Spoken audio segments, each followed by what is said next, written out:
Hi listeners, it's Kat here from Aghast. I just wanted to take a quick minute outside of the show to let you know about empowerment coaching.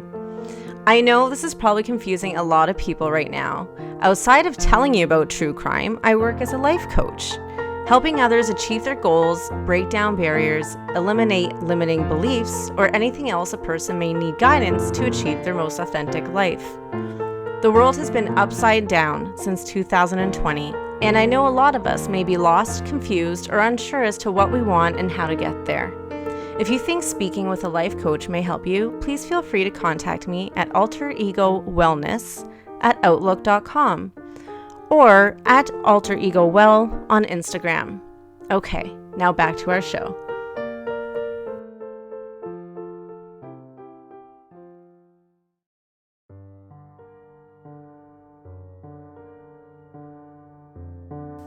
Oh my god, this is gonna suck. I tried to come up with a funny, pithy, lighthearted intro, but sadly, the only items that I have on this list is Japan and lots of gang rape. You can tell what this is gonna be like today. You can tell what kind of shit we're gonna talk about. Get something to drink. We'll wait. You got it? Okay, double it up. And no ice. This is gonna be rough. I'm John. And I'm Kat. Yeah, Kat's actually here this time. And we are Aghast.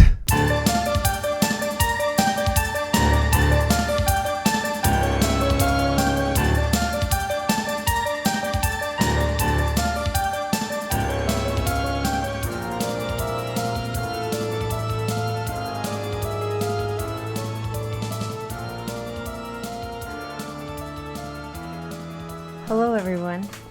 Try not to squeak so much in your squeaky chair. Hello, everybody. Hello.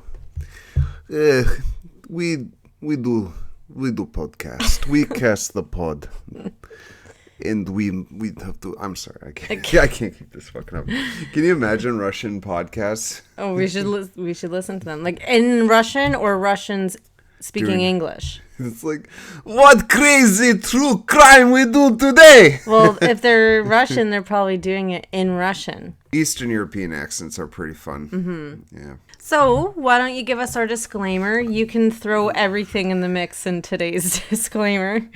Is today going to be a bad one? It's rough. It's going to be rough? Mm-hmm. Why is it going to be rough? Is that why there's so much wine right here? Well, why don't you give us the disclaimer? The cat wants to leave the studio. It's only a studio when the microphone's on. When it's off, it's a library / office. Yeah. But the library is the most impressive part. All right, you sniveling sons of bitches. Disclaimer. We like to keep things light here at Aghast. We are fans of insulting the stupid sons of bitches.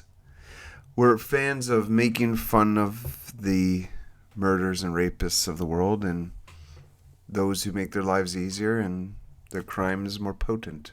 Basically, we have to make jokes, otherwise we get riddled with depression, and then this becomes a very emo podcast where we read Sylvia Plath and listen to Evanescence. Oh, good one. Yeah.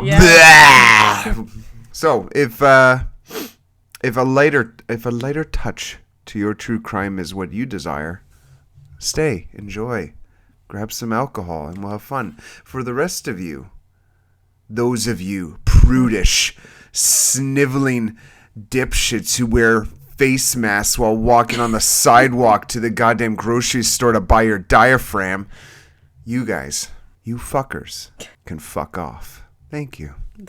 That was beautiful. Alrighty, you ready? Yeah, let's get on with the goddamn show. Okay. Today we are talking about Junko Furuta. She was born on January 18th, 1971 in Masato, Japan. She lived at home with her parents and two brothers, one older and one younger.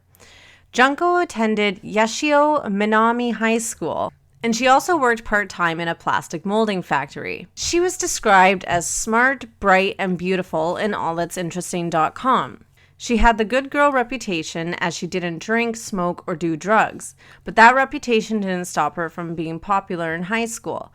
She had lots of friends and enjoyed the attention she received from others. Hiroshi Miyano, 18 years old, also attended Yashio High School and was known as the school bully, and would often boast about his connections with the Yakuza gang. Hiroshi had a crush on Junko, and one day asked her out, which she turned down. He didn't take it too gracefully. A few days later, on November 25th, 1977, Hiroshi and his friend Minato, 16 years old, were hanging out in a park looking for some prey. Being the gangsters that they thought they were also experienced gang rapists. Oh, for fuck's sakes, really? Yes. And they were looking for their next targets.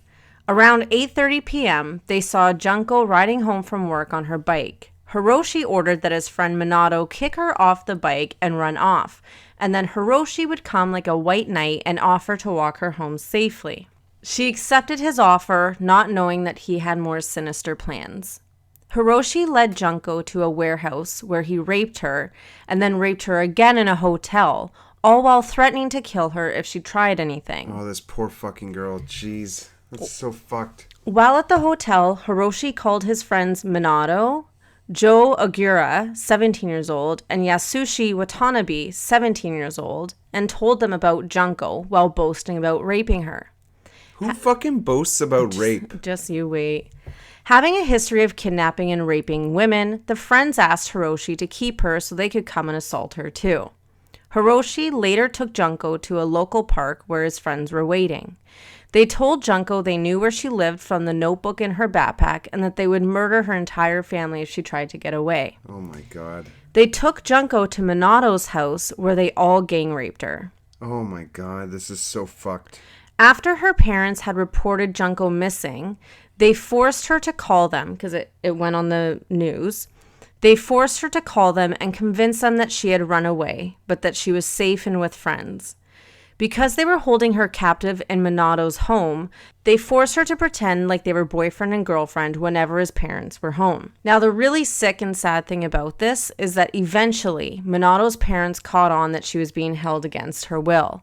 But they didn't report it to police because they were afraid of their son as he had been violent towards them in the past. Oh, jeez. And they also knew of his gang connections as well. Like when you're afraid of your own fucking kid. Oh my god, no kidding. Jesus. Good job raising a fucking asshole, you morons. You stupid fucks. For 44 days, they held Junko captive. 44 days? They raped her over 500 times, vaginally, orally, and anally.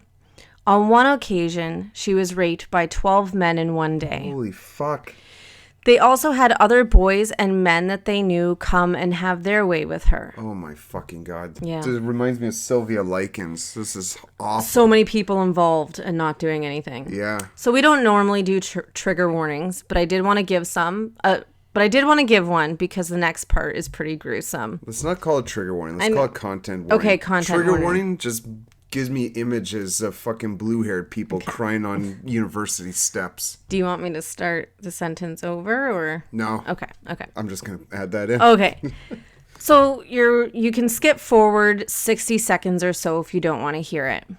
The teenagers also tortured Junko, inserting various objects into her vagina and anus. They inserted scissors, skewers, iron bars, fireworks, and a light bulb. Oh my god. The violence she suffered was so severe that they completely destroyed her female anatomy and left her unable to urinate or defecate properly. Oh my fucking god. That is so fucking disgusting. Yes. The boys also subjected her to other awful physical torture. They made her eat live cockroaches. They made her masturbate in front of them and to drink her own pee. They would make her dance naked, and they kept her hung from the ceiling and would beat her with bamboo sticks, iron rods, and golf clubs. Her eyelids and genitals were burned on numerous occasions with hot wax, cigarettes, and lighters. She was also forced to inhale paint thinner. Oh my God. For 44 days, Junko was held captive in this house of horrors, with Minato's parents not doing anything. How could they fucking not be doing anything? I Like, know. what the fuck is wrong with these imbeciles? Oh, there's this, like, she never comes up for fucking dinner? Well, they knew. Like, They caught on, so- but they were fearful of the son. Then go buy a gun and kill your shit son. I know. Fuck. What the fuck? So the torture went on until the day she died, and until it led to her last breath. Aside from Minato's parents, there were 2 other occasions where this could have been stopped. Oh, Christ, really? The first time, a boy who had been invited over to Minato's came home and told his brother what he had seen. His brother told his parents, who then contacted the police. When they went to Minato's house, his parents assured them that there was no girl there, and they were satisfied with that answer without checking into the claim further. Oh, you fucking idiots. The second time was Junko, who was able to call the cops but was caught before she could say anything. When the police called back, Hiroshi convinced them that it had been a mistake, and like before, the police did not take it any further. After that incident, the teenagers doused her legs in lighter fluid and set her on fire. Are you fucking kidding me? What the fuck? Like, these kids are under 20. Like, how do how could they possibly be this Violent. fucked up? January 4th, 1989, Minato lost a game of mahjong and decided to take his anger out on Junko. He and his friend tortured her. They beat her and burned her until she collapsed, convulsing. Pus was beginning to ooze from her infected wounds. It's also reported that they dropped an iron exercise ball on her stomach multiple times. She succumbed to her wounds that day and died. They dumped her body in a 55-gallon drum, filled it with concrete, and dumped it on a cement truck. Hiroshi and his friend Ogura were arrested 2 weeks later for an unrelated gang rape charge. During interrogation, the police mentioned an open murder case, and Ogura, thinking they were talking about Junko, confessed to the crime and where they could find her. The case they were referring to was not Junko's. Despite how fucking horrific their crimes were and the evidence that was against them, the boys didn't get what they deserved. Oh, fuck off. God damn it. Hiroshi Mayano received 20 years. Shinji Minato received 5 to 9 years. So this happened at his home, and he receives 5 to 9 years. Why the fuck did that happen? Ogura was given 5 to 10 years, and Watanabe was given 5 to 7 years. They were sentenced as youths, not as adults. They're all out of prison and have reoffended, with the belief of Watanabe being the only one who hasn't reoffended. This is so ridiculous. Mm-hmm. Why isn't they gotta be old by now, right? So this happened in the 80s. They were teenagers in 1989. So they're not that old. Like, they're in their 50s, late 40s, early 50s. So they're just shitty Gen Xers. Fucking assholes. So here's Junko. Oh, And God. then these, because they were underage, he was the only one. Hiroshi was the only one that received more than what everybody else received. He got 20 years because he was 18. And then that's the drum that she was found in. That's so fucking disgusting. Mm-hmm. Yeah, so that's the story of Junko Furuta. Well, and that just wrecked my Thursday.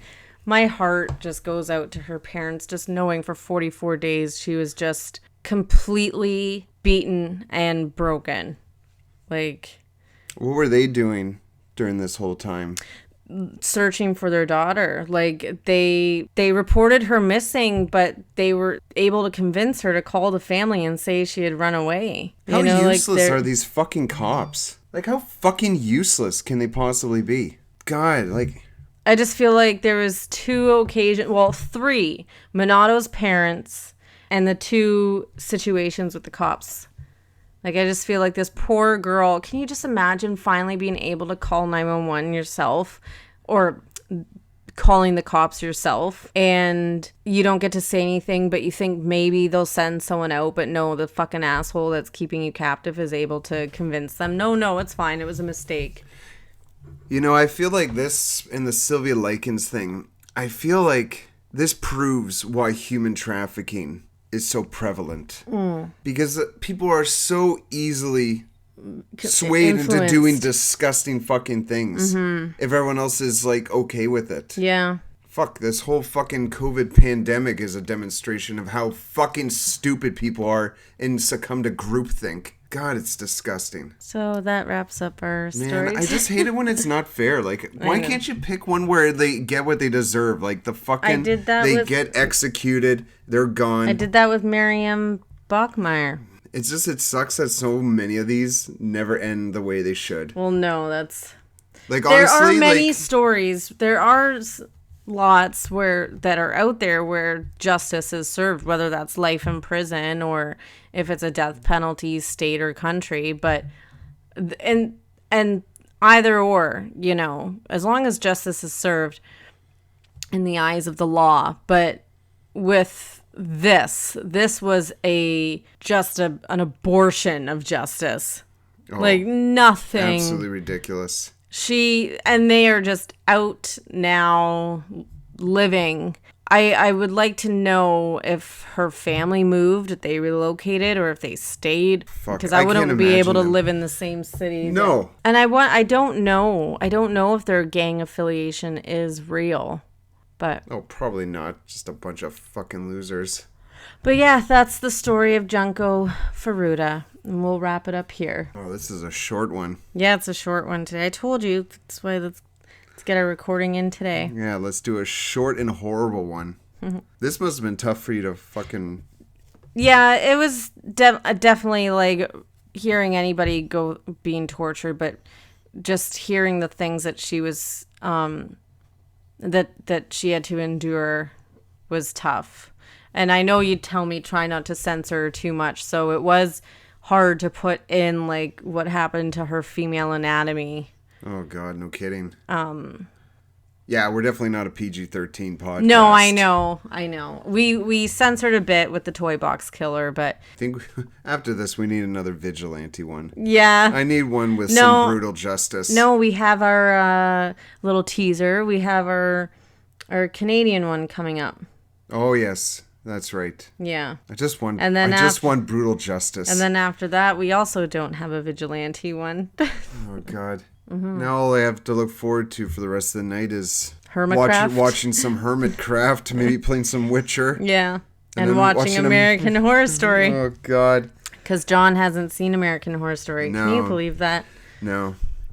But, my goodness, Dylan McDermott, you chiseled son of a bitch. That guy... Well, I can't believe how fucking buff he is. Yeah, he does look good in that Holy shit. show. Mm-hmm. What was he in before American Horror Story? I have no idea. I've seen him before. Definitely, I've seen him before, and like, I knew him by name even before this show started. Like, even his pronounced upper lip is super buff. He's 60. Holy shit. Get out of town. God. How did he do it? He looks kind of like... Oh, yeah, Perks of Being a Wallflower. I own that movie. Oh, Still haven't seen that. Yeah, he plays the dad. He's in The Line of Fire? Wow. He's mostly a TV actor, it looks like.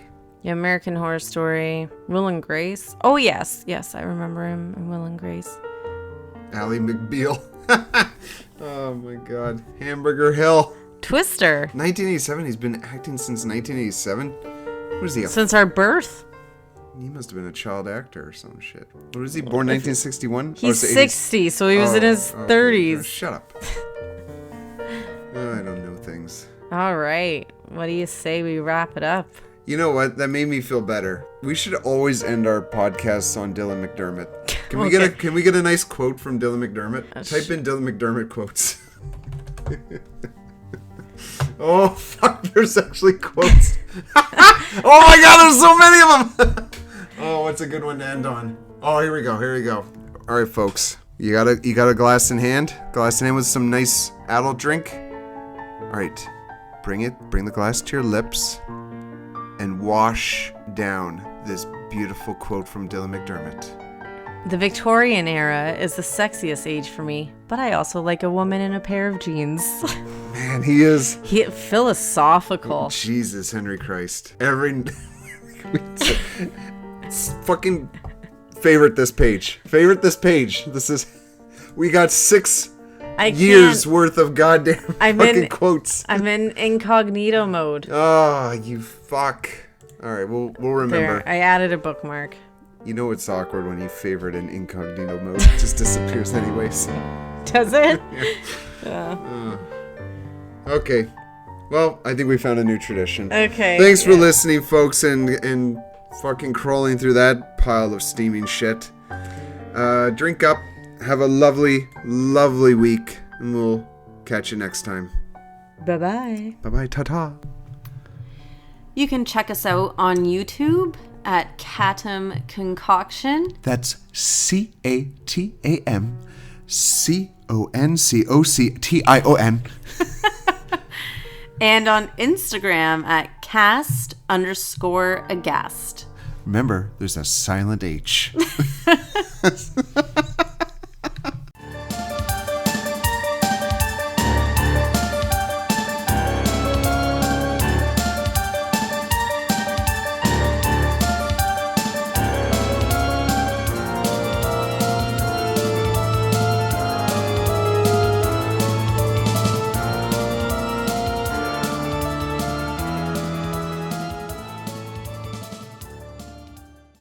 She was a beautiful girl and described as smart, bright. Why can't you write things and read them at the same time? That's not how you spell McDermott. Okay. Dylan McDermott. I hate you. Oh, fuck.